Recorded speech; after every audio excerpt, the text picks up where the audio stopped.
What's up, you guys? Welcome back to my channel. My name is Danelle Hallan, and I am back with another true crime video. Before I even get into this, I want to encourage you guys to do what you can for the victims of Hurricane Helene. I am personally from North Carolina and am so beyond thankful that I was like just outside of the radius of the storm. I had to sit in my closet all day for tornado warnings, but I will take that over what all of Western North Carolina and other places like Tennessee and Georgia and Florida are dealing with. This has been awful to watch. Seeing the amount of devastation in my state, personally, a place that I love, it's catastrophic. Seeing these people hurting and stuck on mountains with no way out, having no supplies, that is all I can think about. I barely got any work done last week to prepare for this video because it feels like I am just swimming in these awful thoughts. I am very familiar with a lot of the different organizations that are making the largest impact right now. So if you are able to help out Hurricane Helene victims by donating to Samaritan's Purse, they have done, it's about to make me ball, incredible things for the state of North Carolina. The amount of people they have helped, the helicopters they have sent out, the supplies that they have managed to bring in, the people they brought together. If you're able to donate to them, please do. They're doing amazing things. And United CAJUN Navy, it's incredible. I'm getting goosebumps thinking about the things that they have done, the people they've airlifted out, the people they've managed to get to. And when it comes to the United CAJUN Navy, they have a running list on their Facebook page. They do updates constantly, and there's an Amazon wish list. So if you're far away, you can still give donations. And honestly, with this new hurricane that's about to absolutely slam Florida, they're going to need it. And right now, there's a lot of food that's been given out. There's a lot of medical supplies that have been given out. So now it's kind of like the long haul items, people that are going to be staying in these areas for a long time, trying to get people ways to cook and have power. So there's a lot of solar items needed and little burners for cooking. So anything that you can do to possibly help would make a world of difference. Our entire western part of my state has just been destroyed. Roads are gone. Towns are completely gone. Mudslides have legitimately taken out huge areas. I will likely have a fundraiser running on this video and on my social media to help in the efforts. I know that was a very somber note to start on, but I feel like there's just nothing that could even begin to explain the level of devastation that my entire state and so many other states are feeling right now. And I just wanted to make sure I made you guys aware of it. So now that I've got that out of the way, I'm going to go ahead and dive into today's case. Now, today we're discussing an ongoing case from Virginia, and I've been closely following the developments from this case from the beginning, and it was one of those where I just had such a strong gut feeling where this was heading. Mamta Kafle Bhatt, a 28-year-old woman, was reported missing by her husband on August 5th, 2024. So this just happened around 2 months ago. And she was reported missing several days after anyone had last seen her and after her husband initially refused to file a report. So I'm sure you're already seeing how this entire situation already felt suspicious. Now, after her husband made desperate pleas in the media, he was holding their 11-month-old daughter, begging for Mamta to come home, saying that he and his daughter were victims. Days later, he ended up being arrested for concealing her body. Right now, he is sitting in jail waiting for his trial. And speaking of trial, the defense is actually pushing for a speedy trial in this case. And this causes prosecutors and investigators to scramble for witnesses, evidence, experts, and most importantly, Mamta's body, because at this point, she is presumed to be deceased. Her family and her friends are seeking answers, and they're fighting to ensure that her husband remains in prison and faces appropriate charges, and they're also determined to ensure that Mamta is not forgotten. So let's get into all of the details. 28-year-old Mamta was born and raised in Nepal, and the word Mamta means love in Hindi or Nepali from what I've seen described, and according to her friends, she embodies that wholly. Mamta excelled in school as a child, so by high school or just after, it's a little unclear. Her family decided to send her to India for a better education. She just had so much potential, and they wanted her to have access to all possible opportunities, and she quickly settled into a career path as a nurse. practice. Mamta flourished in nursing school. She was known for her bedside etiquette. She was always putting her patients and their families first. She was empathetic and kind and gave off a calming energy that fit perfectly into her work. In either 2020 or 2021, however, Mamta experienced a huge life change. She had an arranged marriage with a man named Naresh Bhatt. 37-year-old Naresh is a U.S. citizen. He was living in Virginia, and I guess he had been in the U.S. Army Reserves. He was an automated logistics specialist. I think sometime in 2020, right before they got married or around the time they got married, he also tried to join the police force, but he was not accepted. Like, he did not meet the requirements. And when it comes to their marriage itself, I have no clue how it was arranged, when or where they were married. There's not a lot of details, but I do know that Mamta uprooted her entire life to move to Manassas, Virginia, to be with Naresh in 2021. She started a whole new life in an entirely different country. She had to get her nurse's license here. I've seen that she lived with a roommate for a while before she even moved in with Naresh, but according to everyone that knew her, she just seemed to fall into pace very quickly. By August 20th, 2023, a few years into their marriage, Naresh and Mamta welcomed a little girl, and then just days after her arrival, they settled into a beautiful new home at 9408 Heather Court in Manassas, Virginia. And by all outward appearances, they had an ideal life. They lived in a great neighborhood. They had a nice house. They had great jobs. They made good money, and Mamta seemed happy. Throughout all of Mamta's pregnancy, she continued to work so hard. Her coworkers and friends said that they couldn't ever get her to slow down. Even at 8 months pregnant, she was flying through the halls, going room to room, and she always had a smile on her face. Quote, "If you couldn't find Mamta, I guarantee you she was in a room making conversation with a patient or a family." That was what she enjoyed, getting to know people and making them smile, even when they were having a hard day. And Mamta didn't only do this for her patients. Despite being on opposite shifts, she would frequently bring breakfast or lunch for a coworker and friend of hers just to make sure that they had something to eat. Mamta really was a blessing to this world. Her heart was so pure, and everyone considered themselves lucky to know her. After having her daughter, all she spoke about while she was pregnant was how excited she was to be a mom.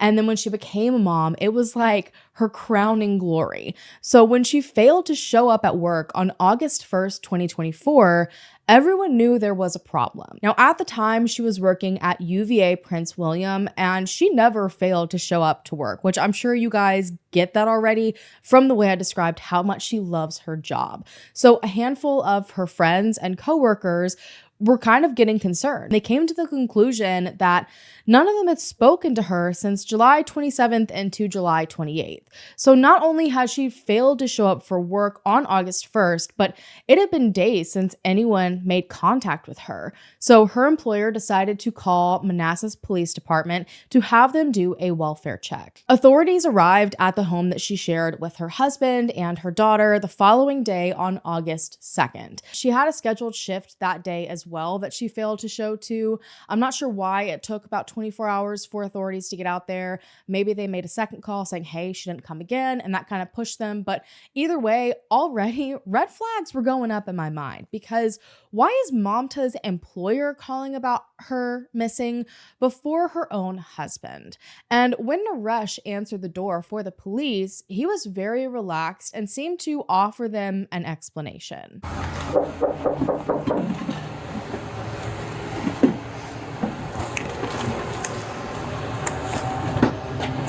Oh, someone coming to the door now. Okay. Is it her? Okay. Oh, no.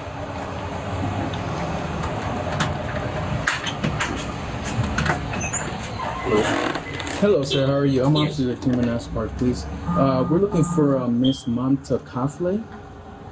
Yeah, we see like on Tuesday, Wednesday, she left, and then she says she's gonna go either New York or Texas, and then she left, she had the phone, and then she destroyed that phone, and then she left.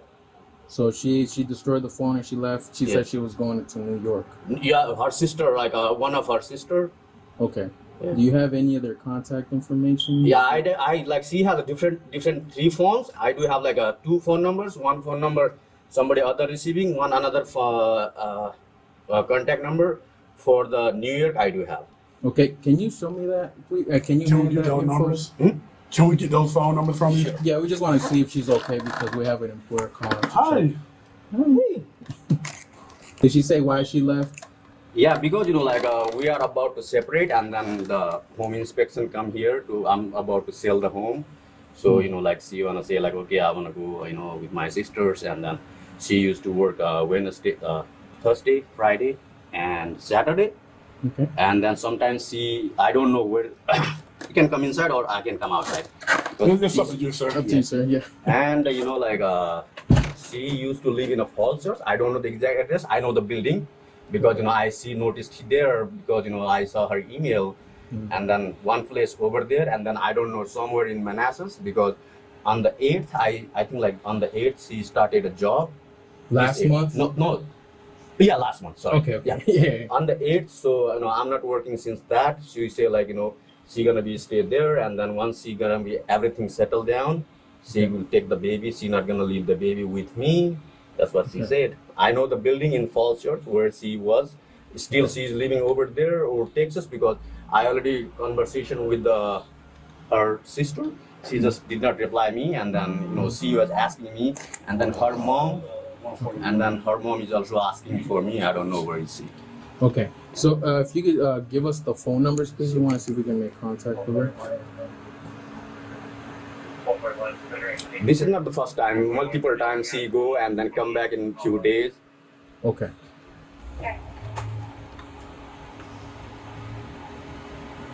I don't have the phone number for her sister. Usually I have a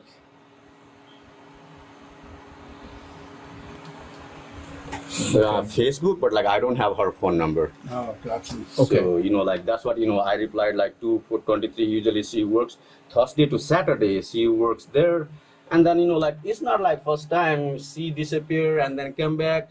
I live with my parents over there. She say okay, I'm not gonna live with your parents. My parents left back home, and then still a lot of she going. She got the green card already, and then she was about to yeah.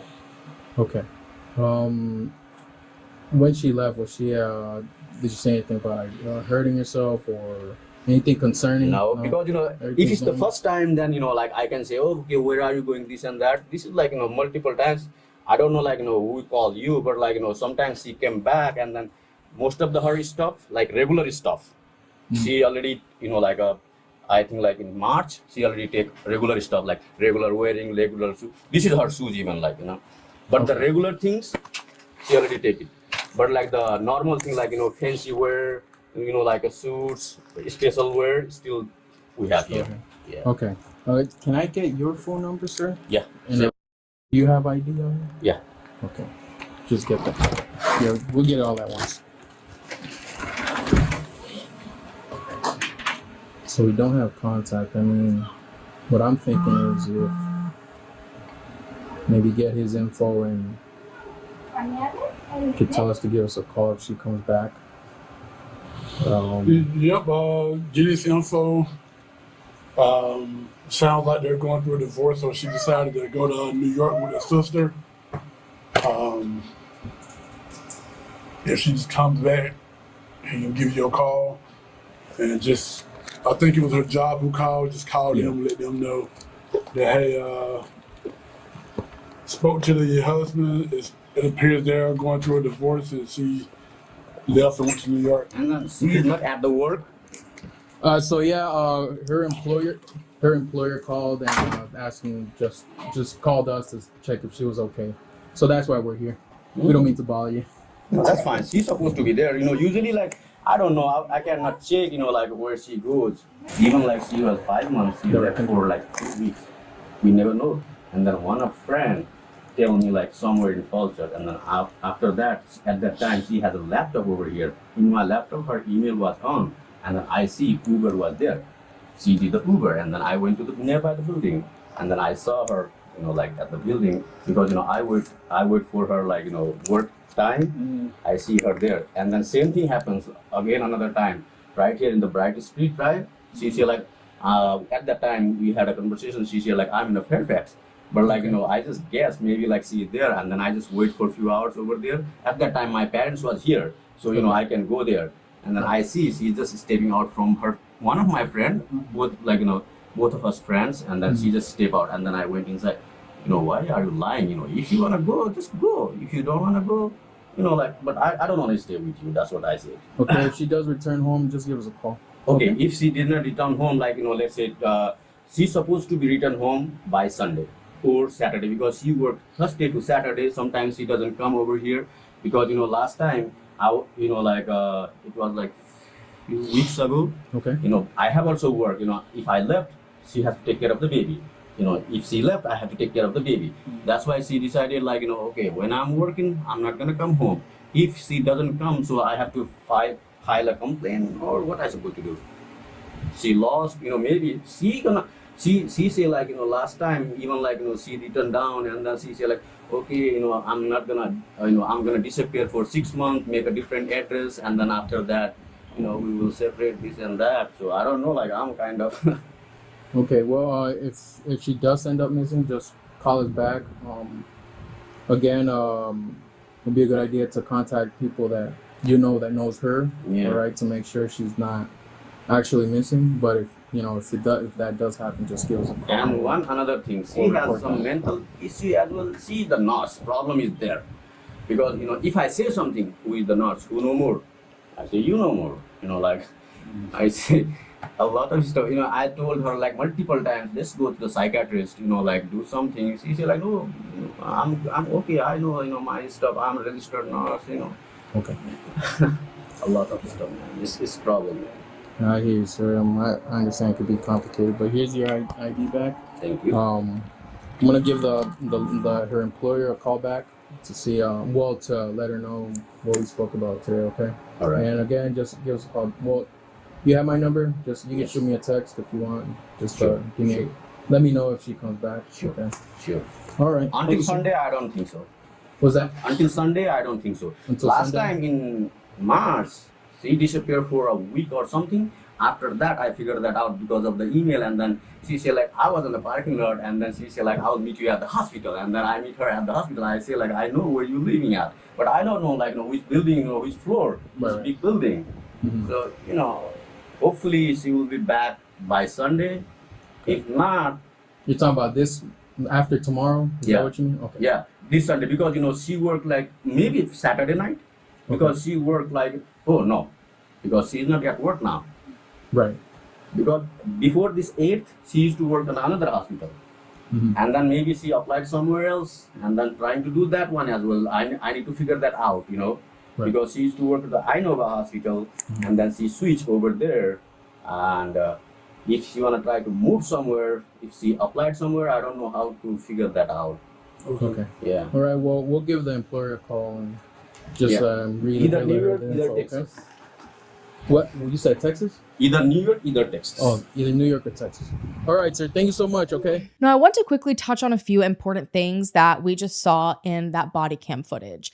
You can see that Naresh appears pretty calm, but most things that he said, at least in my opinion, seem to completely contradict several of his other statements. Like the entire conversation is just so bizarre to me and hard to follow. Naresh gave a handful of different suggestions as to where Mamta might be, why it was normal for her to be gone, and for him not to report it. And he even claimed that she would likely be back by that Sunday. And he even claimed to police that this wasn't anything new. Mamta had run off several times before, at one point staying away for like a week at a time. Naresh admitted that they were going through a separation and they were trying to sell the home that they had been in at this point for less than a year, indicating that this may have upset Mamta and prompted her to leave. He even went as far as saying that she might be in Texas or New York with her sister or other family, or maybe she's just staying with a friend. But while at moments he described a very last-minute, rash and emotional decision by Mamta to leave, even claiming that she broke her phone before she left, other times he made it sound like she hadn't even been living at the home for a while now, so he wouldn't have any clue where she was staying or what she was doing. He even made this really strange statement that stuck out in my mind about how he couldn't track her or anything, But in the same breath, he spoke of an instance where he had followed her before. So you can see it's just like ping-ponging all over the place in this conversation. I kept rewinding it and trying to make sure I wasn't just mishearing things. During the conversation with police, he also provided them with several possible locations where Mamta might be living. So again, he went from saying she's just somewhere visiting family or friends, and now he's saying she's living somewhere else. And he even said that she had taken most of her belongings with her when she moved. Naresh then said that he was taking care of their baby for the time being, but Mamta told him that she planned to take their baby once she settled down. And this entire time, all I could think was, okay, so which story is it? This just seemed beyond some helpful theorizing, and instead it seemed like sloppy, panic-induced word vomit. Naresh ultimately didn't want to report Mamta as missing. He really just kind of shrugged it off, saying she'd be back, and the officers took his word for it. And they have since said that they did this because when it comes to welfare checks, even though they need to get their eyes on someone, that if it's someone close to the person they're looking for, like a husband, they'll just accept that, which I don't necessarily think is the best method, especially considering when someone goes missing or is murdered, statistically, it is most likely a spouse or a family member. So because of that, it wasn't until several days later that Mamta was formally reported as missing after her family in Nepal desperately urged Naresh to do so. They could not understand why he wasn't more concerned or demanding police help locate Mamta. It took Mamta's brother making a strong call to Naresh on August 4th for him to finally take action. Naresh reached out to the officers that had performed that welfare check a few days before, and he just texted them, telling them that he hadn't seen or heard from Mamta still. He had exhausted all places that she might be, so a missing persons report was finally filed. In the following days, authorities interviewed numerous individuals, including Mamta's family in Nepal, her friends, her co-workers, and the information provided by those individuals did not align with Naresh's claim so far. Mamta's family and friends hadn't spoken to her since July 27th and 28th, but Naresh was now claiming to police that he last saw her days later on July 31st. If Mamta was alive and well and at home during those few days, why was she silent everywhere else? She would never miss her twice daily calls that she had with her mom at the very least. So authorities decided to prioritize a check to see if Mamta really was with her sister in either New York or Texas, like Naresh had originally stated. And to their shock, it turned out that Mamta not only had no family at all living in the United States, but she didn't even have a sister. Everyone that personally knew Mamta also said that she would never leave without her daughter. Again, her entire pregnancy, she spoke of how excited she was to be a mom. And the last TikTok that she ever posted on July 28th was showing how proud she was of her daughter crawling up the stairs. Plus, her daughter's first birthday was coming on August 20th, something that she would never ever miss.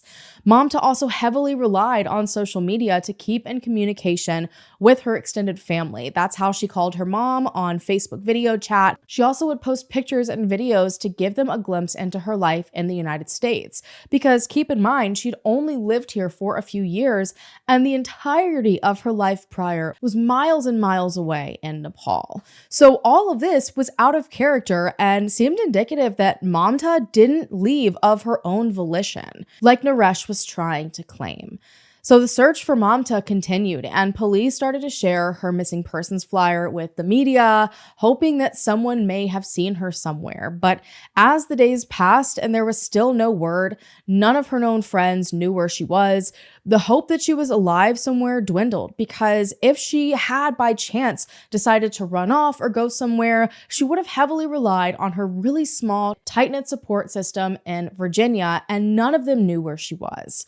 And by August 14th, Naresh finally spoke to the media about his wife. In a first attempted interview, he seemed uncomfortable and wasn't sure if he was allowed to speak to the media, which could be very reasonable. There are a lot of times when the local authorities or the investigating agency will discourage that because the case is in a very sensitive spot.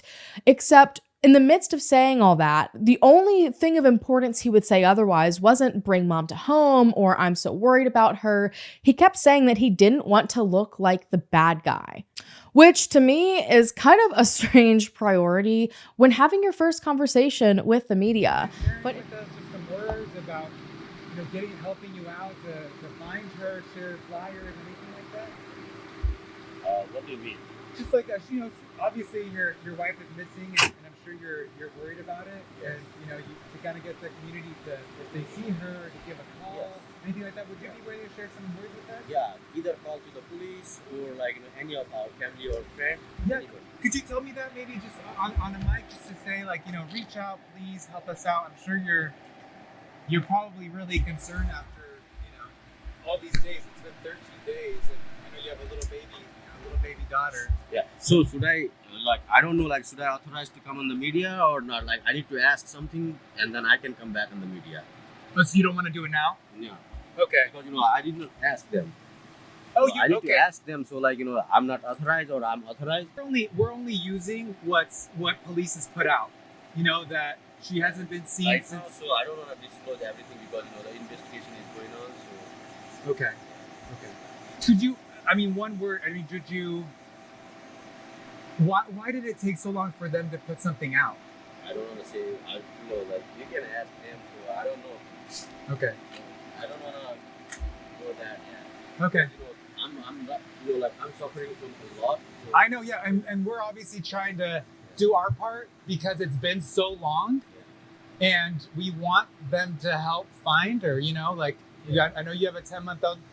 There's a lot on your plate right now, but just anyone's message to help her, bring her home if they see her.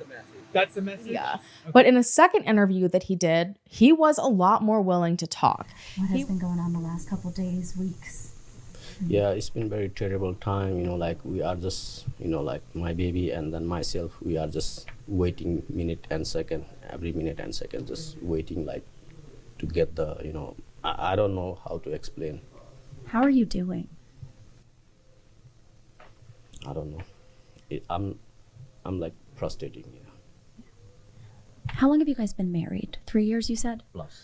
Talk to me about your relationship. What, the last couple of months, how have you guys been? Yeah, it's been very good, since few months, before that, one time we have some arguments because, yeah. Do you want to grab her? Yeah, can you hold her? Yeah, of course. Hi. So I don't want to put her on the camera. Line of events, obviously there's been a little bit of discrepancy in the day you last saw her. Talk to me about the last time you saw her. In the evening of the Wednesday, we were here and then we ate together. Yes. What did she say? What was she like? Did she? We don't have any type of that. It was normal day, other regular days. Just we were taking care of our babies. It was very normal. Did she say anything about leaving? No. So how did you realize that she was missing? She wasn't fair at her work, and then she is very focused on her work, and then once we know she's not at work, then that makes very serious to me, and that's how I don't know what I supposed to say. When was the last time you saw her? A Wednesday in the evening. Okay, and then what happened after that? Did she leave? Did you leave? No, just she was working on the kitchen, after eating dishes and then stuff like that. I just went upstairs with my baby. Okay, and you went to sleep or? Yes. Okay, and then what happened next? When was she supposed to go to work that night? Yeah, we work early in the morning. Yeah, about 5:30, around 6 we supposed to leave from the home. But she left the night before. No, Thursday supposed to she at work. On Thursday she's supposed to at work. So Wednesday night though, Yeah. what happened there? You went to sleep. Where was she?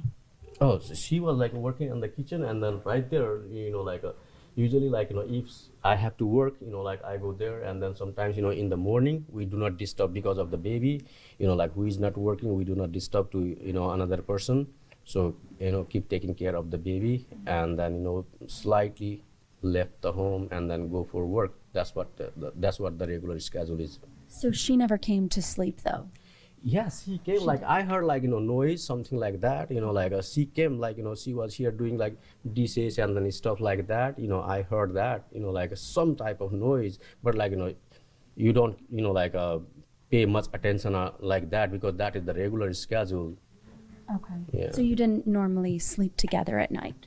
Oh, we do sometimes, like if we have work, sometimes, like if we feel like, more relaxed, like, we go like, there is like two separate areas. Gotcha, okay. And then sometimes, like one sleep on the floor and then sometimes, like another person sleep on the bed.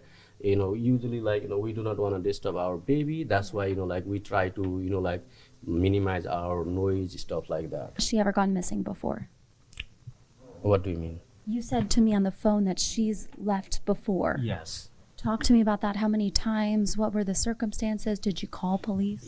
No, at that time we never called police. Like at that time altogether 3 times, she went out. At that time she has a demand because our parents were here, and then she said like, she wanna send parents back, and then she wanna stay only with 3, our baby and then ourselves. Okay. But this time she didn't leave with the baby.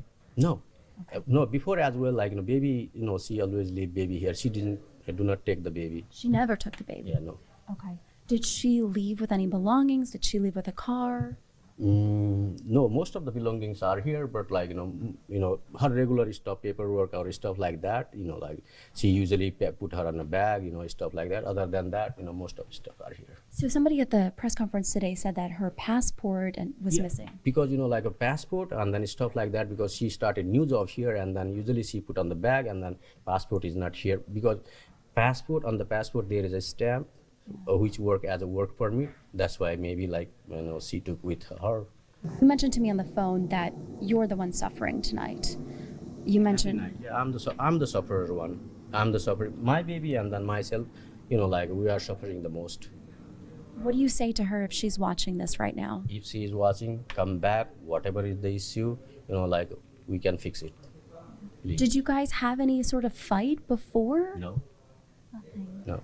Did you hear the people at the press conference today talking about Yeah, how... I was there with the baby, but like I stay for like, hour or something like that. After that, baby is keep crying, so somebody dropped me off here. You don't know where she is at all? No idea? No ideas.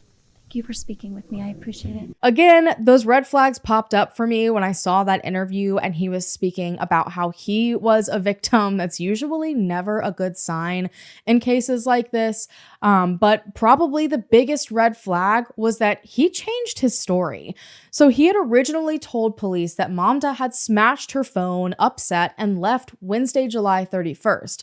But now he was telling the media and went on to tell police as well that she made dinner that night, she was cleaning the kitchen, and then he went upstairs to call it a night and didn't see her again, that they didn't get into an argument, that everything was fine. She was just going about her typical daily duties. He had the baby. So what on earth happened to her smashing her phone and leaving and him being very well aware of it? If you have looked into even a handful of true crime cases, I know you can probably smell the bullshit from a mile away already, and so did authorities at this point. Naresh had told the police his whereabouts roughly from the 28th on.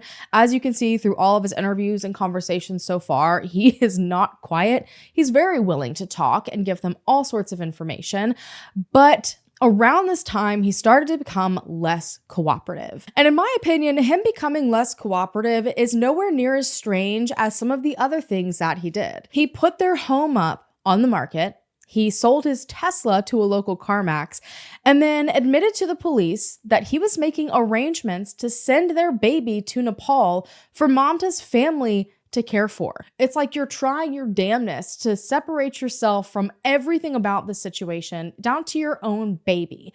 It was some weird behavior. Several friends had also tried to reach out to Naresh during this time to offer help with the baby. They wanted, to help with babysitting, to give him a break, to maybe go look for Mamta or, just have a second to himself. And he was refusing everything. And not just that, that's not even the weird part. What's weird is that these people said that when they went to him to try to offer this help, he wouldn't even look Mamta's friends in the eye. Like he wouldn't look at them or really speak to them much, and that's if he even opened the door to begin with. He completely stopped talking to the media as well, even though he didn't really talk to them a lot to begin with.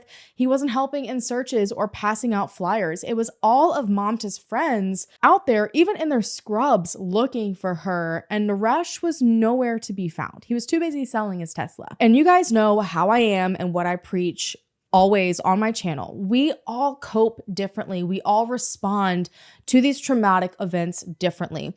And it's really hard to remember that sometimes. But when you look at Naresh's behavior as a whole, it is definitely worrisome. It's not just one or two off things or looking too deeply into if he's upset or not. He's lying to the police. He is selling off all of his belongings. He's trying to get rid of his daughter. Something ain't right, okay? Several of Mamta's friends, family, and her social media started to give a glimpse into the relationship that Mamta had with Naresh, and it started to paint a scary picture. In February of 2024, so not even a year ago, this seems to be when their marriage started to go downhill fast. Police were actually called out to the home one time in regard to disorderly conduct, and Mamta told police officers that Naresh had destroyed her phone, which is an interesting piece of information, and also was refusing to give her some of her personal documents.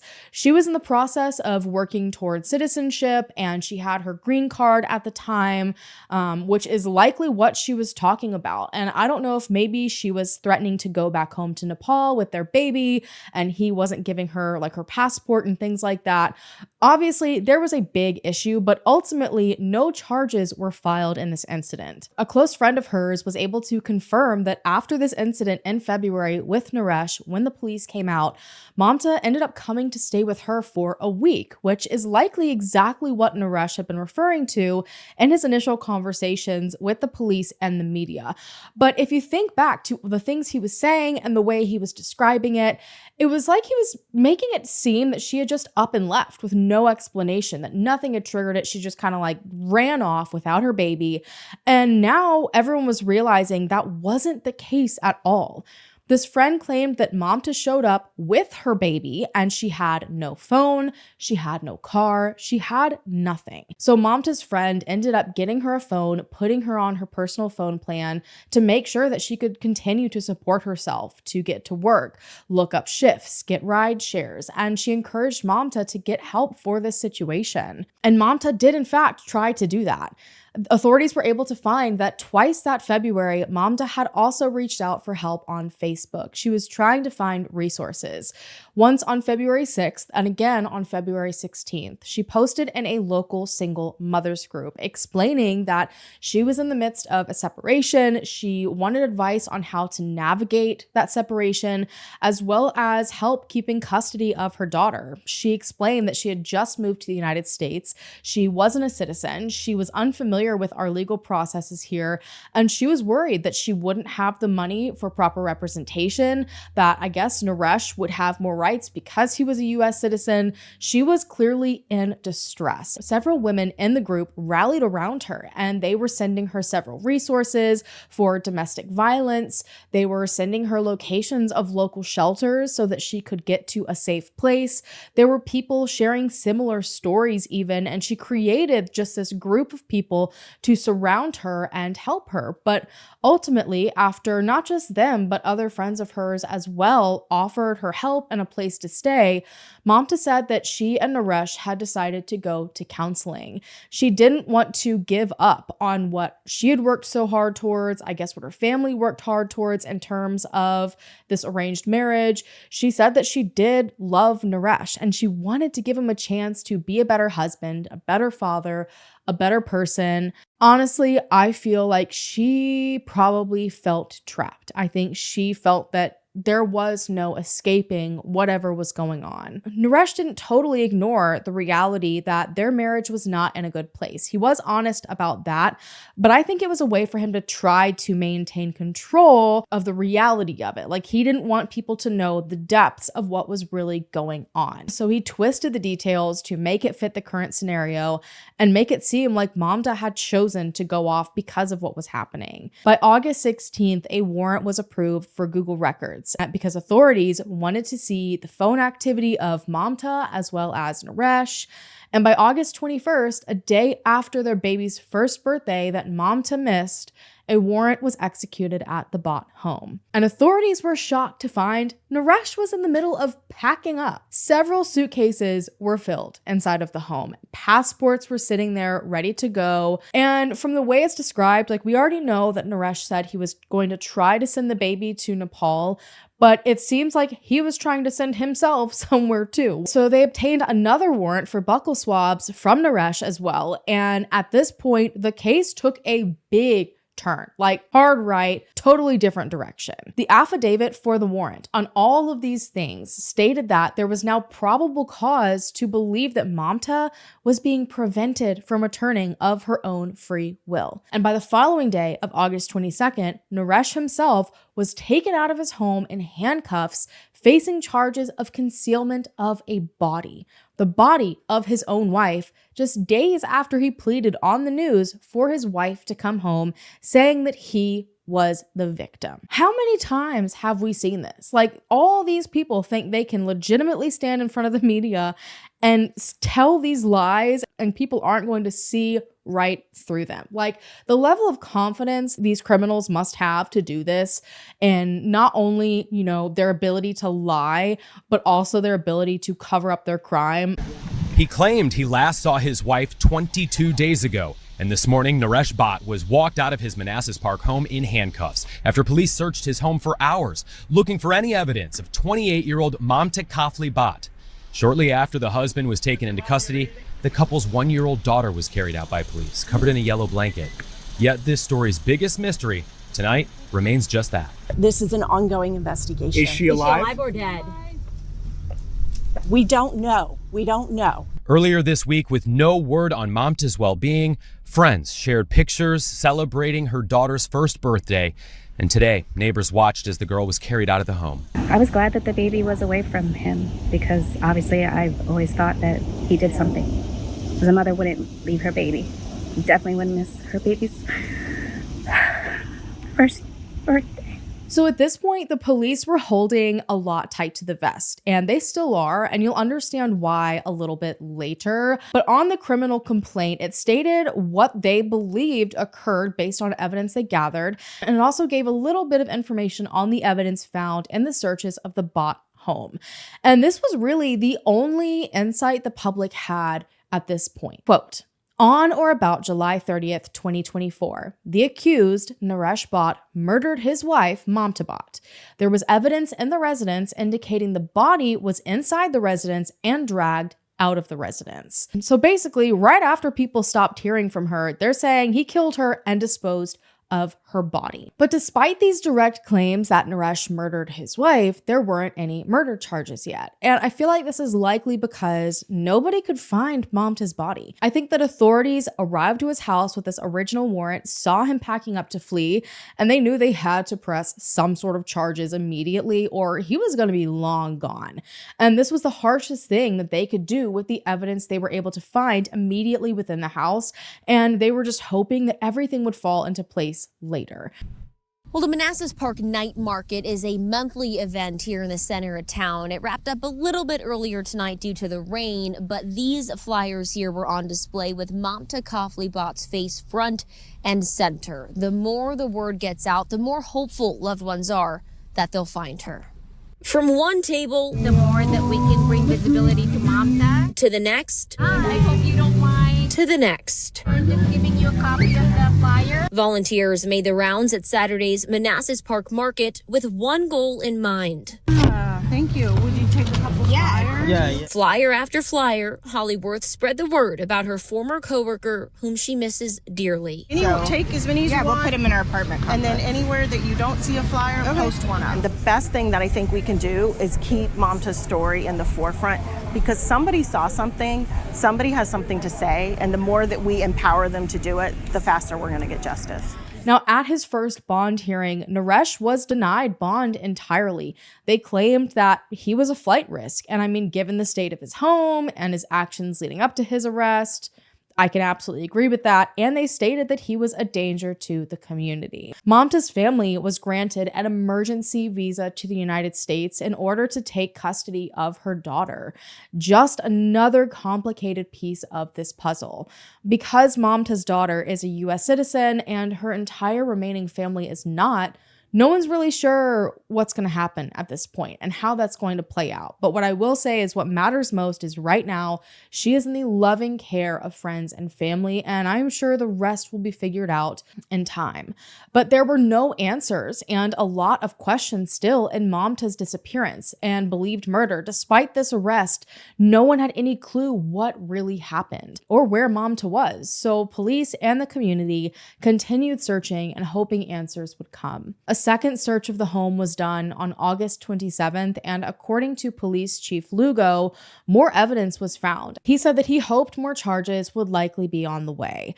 But at a hearing on the 29th, things got a little bit wild. So Naresh and his public defender showed up in court, and in an unexpected move, they waived his right to a preliminary hearing, which that is not the unexpected part. All that would do would immediately throw the case directly to a grand jury for indictment. And you see that very often. However, his attorney also waived his right to go before a grand jury. And then on top of that, filed a motion for a speedy trial.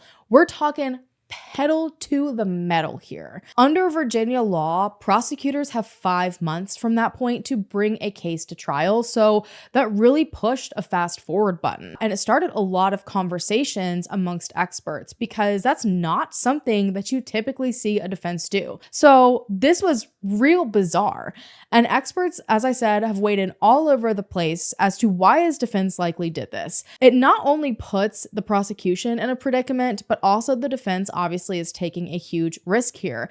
The prosecution is now having to scramble together to gather witnesses and experts. They're having to cross their fingers that forensic testing is done on time. That's not a lot of time to put a proper case together. So this is a pretty methodical move by the defense. In my personal opinion, I think that they are hoping and praying that this short amount of time is not enough time for authorities to find Mamta's body.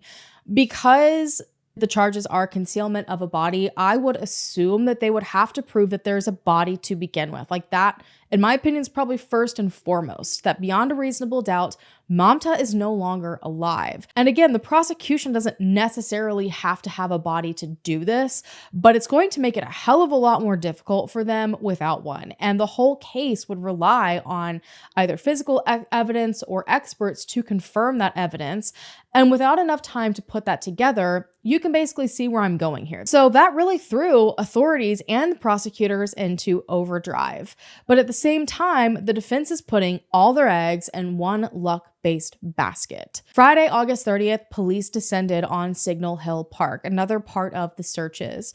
Chief Mario Lugo said that information that they had received had led them to this location, which is about a mile away from the Bhatt home, and they were specifically looking for a body. Searchers were on foot, going through the fields, through the wooded areas.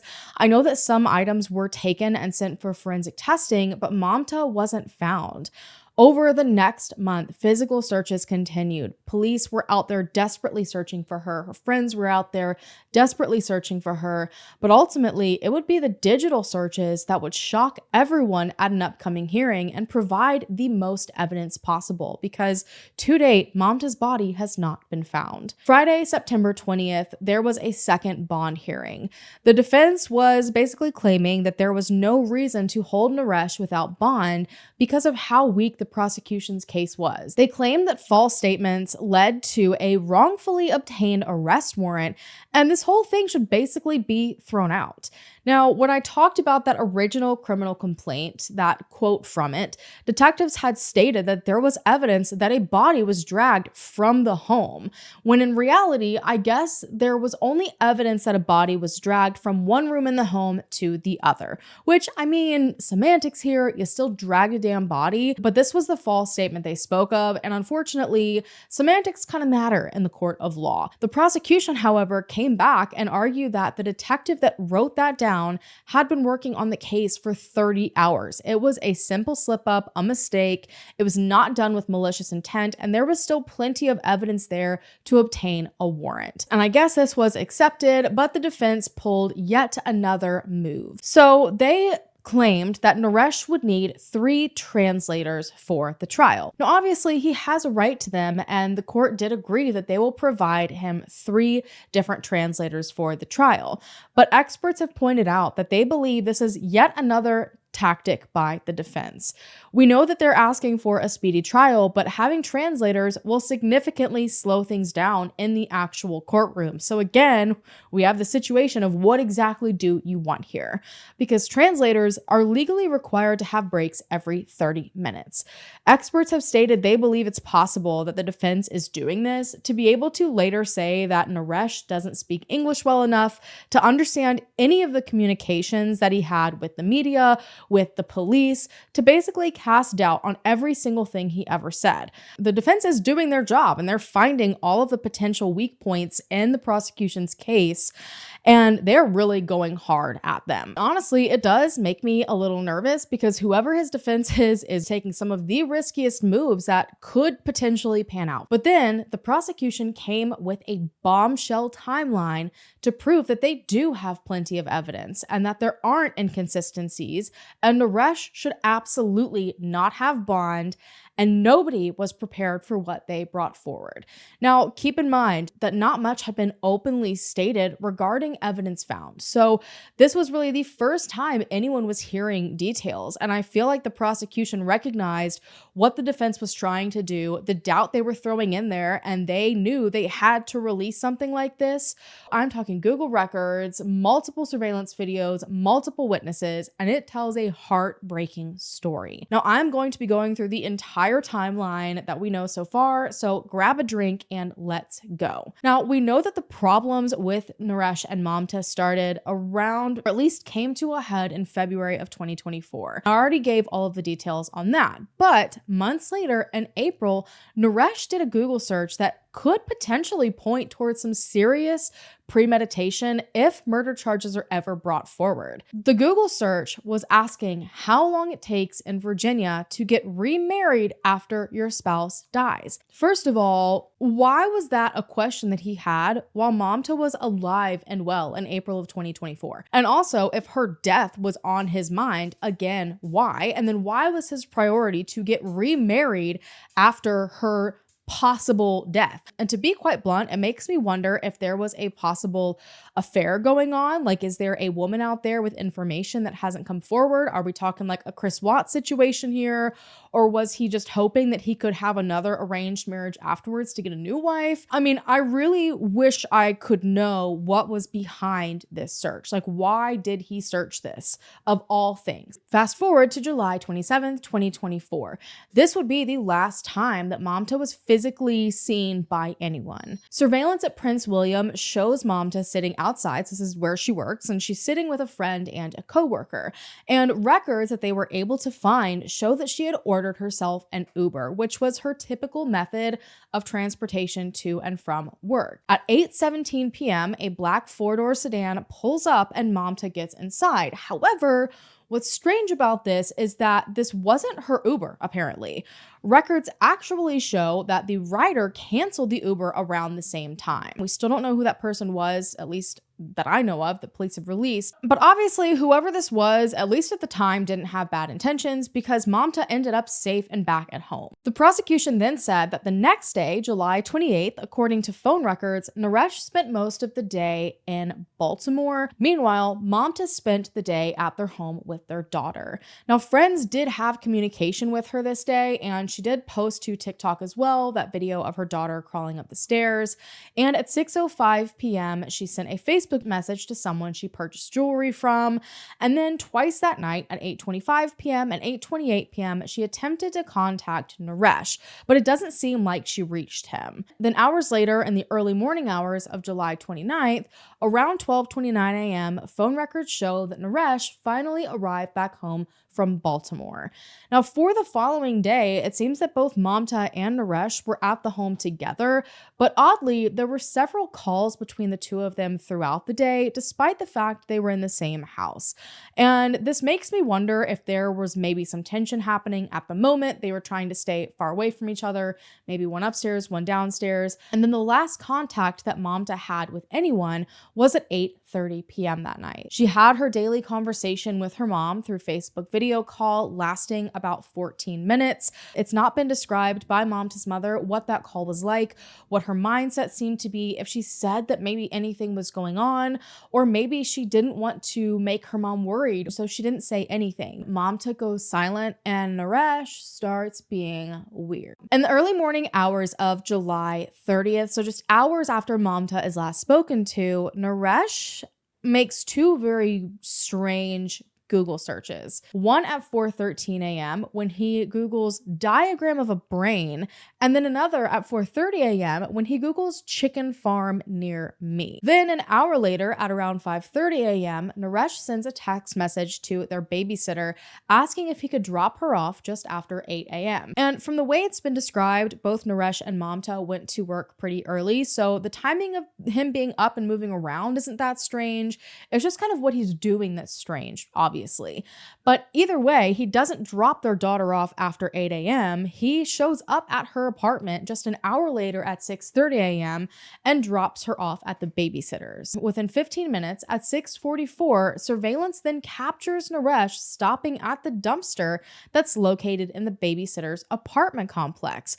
And he proceeds to throw several trash bags into the dumpster before quickly leaving and returning to the family home at 6:53 a.m. Why on earth would he need to dump trash bags there when he has his own perfectly working functional trash cans at home? Now, roughly an hour later at 8:12 a.m., Naresh is then seen at a local Home Depot purchasing 2 pairs of rubberized gloves. And then at 8:41, he's spotted at a nearby Walmart purchasing a 3-pack of knives. Now, as Naresh is doing all of these strange things, Mamta starts to miss calls from her mom and her friends attempting to reach out to her, and there is silence for the next few hours until around 3:45 p.m. It was at this point that Naresh returns back to the babysitters to pick up their daughter, and for some reason, he parks his Tesla beside those same dumpsters that he visited and threw trash bags in that morning. And according to authorities and the babysitter, those dumpsters are nowhere near the apartment that she lived in, so it was kind of a strange choice of location to park to pick up their daughter. Naresh is then seen at 5:22 p.m. after successfully picking his daughter up at another store, now purchasing a 40-pack of extra strong black trash bags. So, I mean, it seems pretty safe to say at this point that something really awful likely happened on this day. Now, again, I can't say that for absolute certainty. I don't know if this was common for him to do. I don't know if he typically threw things away in this trash can or if these were common purchases for him to make. But I mean, it's either one hell of a coincidence or something's not right. Now, the following day of July 31st, Naresh is back at it again. And I'm assuming with their daughter in the car because she wasn't with a babysitter at this time from what's been stated, which makes me feel all kinds of ways. At 1:30 a.m., Naresh is captured on video in the town of Falls Church, and he is captured wearing white gloves, pulling several trash bags from the trunk of his Tesla yet again. And one of those bags was noticeably heavy because he had to support it, like hold it up here and hold it underneath, and he was struggling to carry it. And I've even seen some descriptions that made it seem like it had liquid or something in it, but I can't confirm that, obviously. He then takes those bags and puts them into a trash compactor. Naresh does, in fact, have tenants in a home that he leases out in the Falls Church area, but I don't think that he's visiting them and a nearby trash compactor at 1:30 in the morning. But when authorities questioned the renters just to be sure, they were able to confirm they didn't see him. So why on earth was he doing that at 1:30 in the morning? And interestingly, his cell phone at the time wasn't pinging in the Falls Church area. So it sounds like Naresh purposely left his phone at home. And it seems to me that this was the first time that he ditched his phone to prevent tracking, which screams that that trash compactor is of serious importance. Now, hours later at 8 a.m., he drops their daughter off again at the babysitter's, and he didn't stop at the dumpster this time, but he did go out of his way to drive past it, and he is captured driving very slowly. He's obviously looking at it, so it makes me wonder if he was worried or paranoid, trying to confirm if the dumpster had been picked up yet or not, or maybe to make sure more bags had been thrown on what he put in there. But he still wasn't done tossing all of these bags. At 1:10, 1:20, and 1:47 p.m., Naresh's Tesla is picked up on several plate readers all around Fairfax, Virginia, and it's believed that he likely was going around tossing more potential evidence in dumpsters. Now, by 2 p.m. that day, just after doing all this, he goes back to a different Walmart, and this time he purchases a few cleaning supplies, including carpet cleaner, Lysol wipes, and Little Trees air fresheners. Then a few hours later at 5:30 p.m., Naresh goes back to the babysitter's apartment complex, and you're probably assuming it's to pick up his daughter, but that's not at all what he does. Naresh instead goes back to the dumpster in the apartment complex. He again is wearing white gloves, and he is captured on surveillance tossing 2 more trash bags inside. He then leaves without picking up his daughter, and then comes back an hour and a half later at 7 p.m.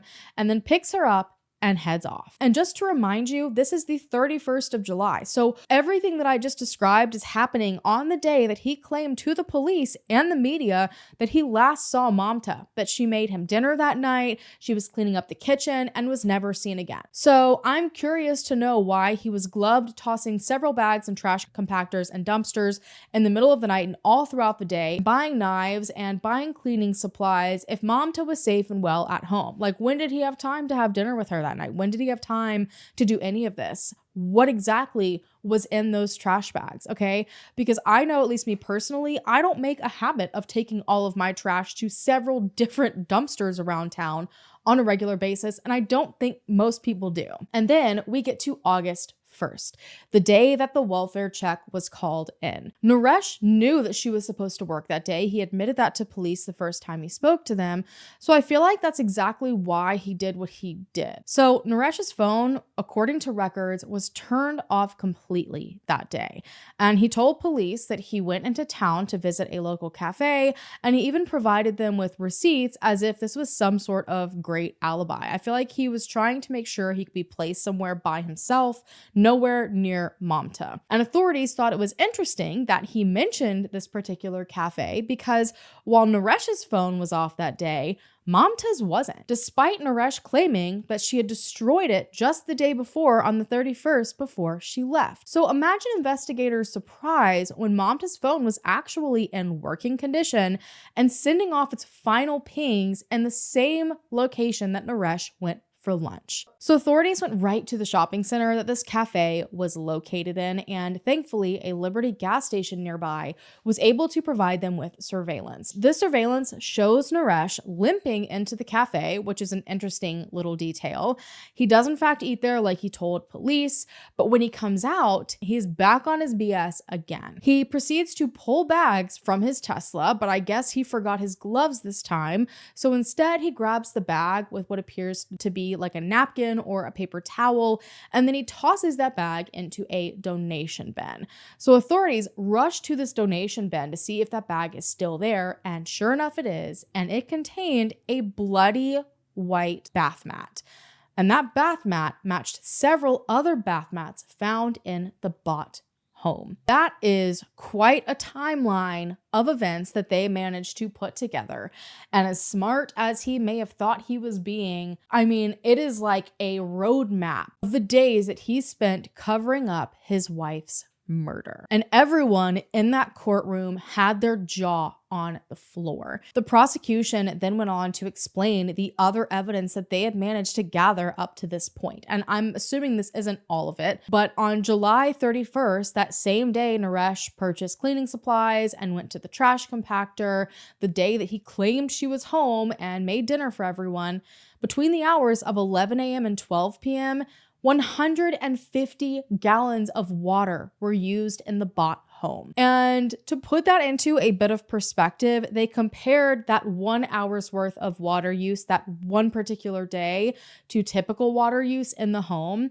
And on a regular basis, they used only about 3 gallons of water per hour. 3 gallons an hour versus 150. He just bought the cleaning supplies. I mean, you can connect the dots if you have even a shred of common sense. And the searches that they did on the home seemed to be indicative of the exact same thing. The Bhatts had a family renting out their basement, and those renters said that right after that welfare check on August 2nd, Naresh came to them asking for help. He said that he wanted them to help him move his bed in the primary bedroom, but they thought it was strange because he moved it into a position that completely blocked off the closet and made no sense. And so authorities, when they were told this information and searching the home, went to move the bed and see maybe why he would have wanted it to be there, and found that it was covering up a huge pink stain on the carpet.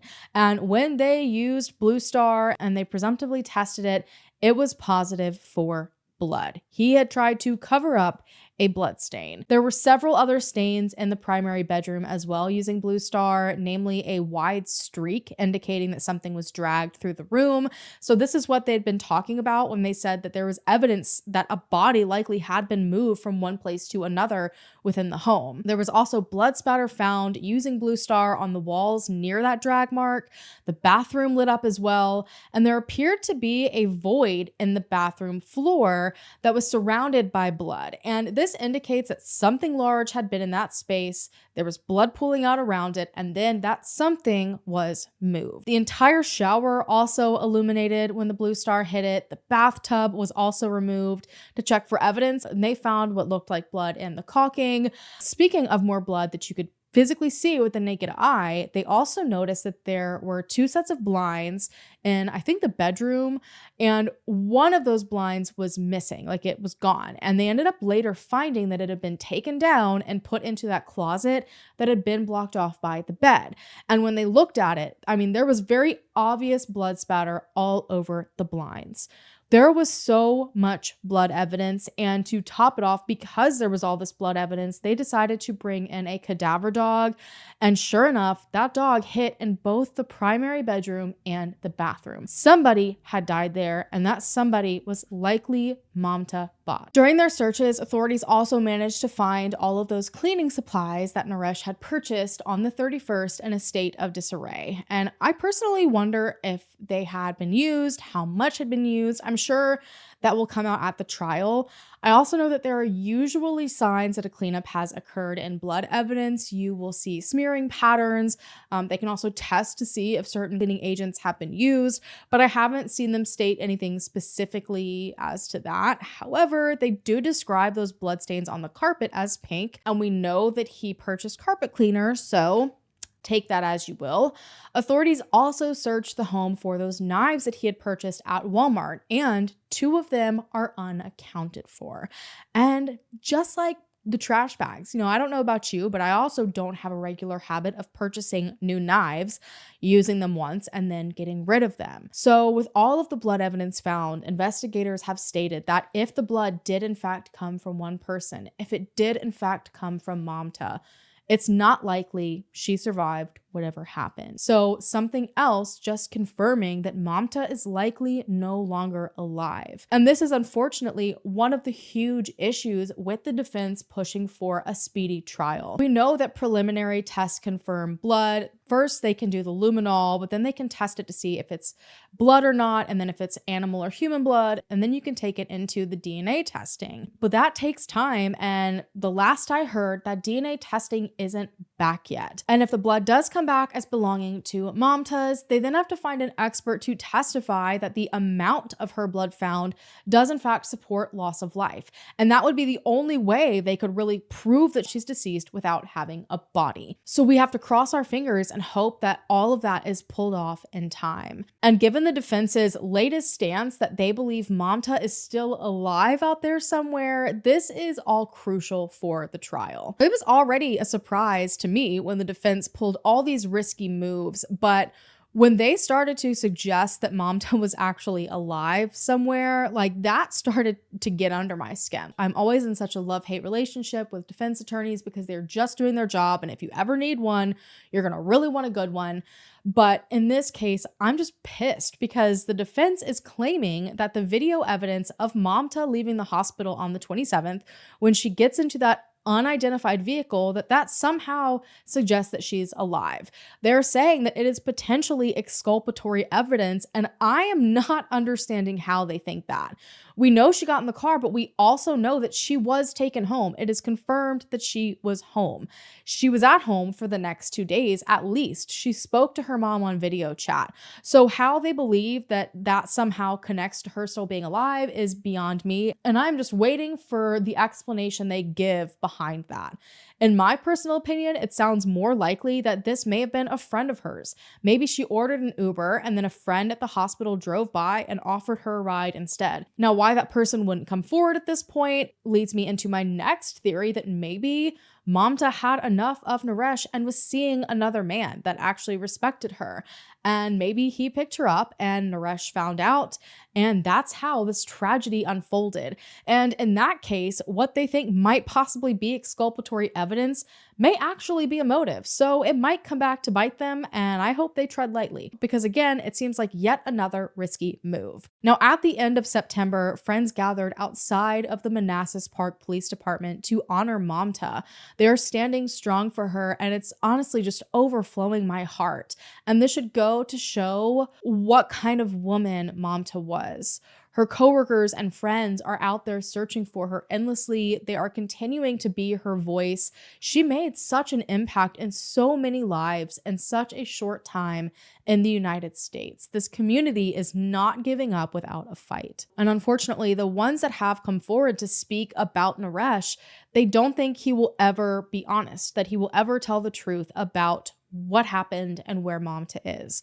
So considering they've already found so much evidence, I'm really hoping they have the time to piece the puzzle together to get a conviction.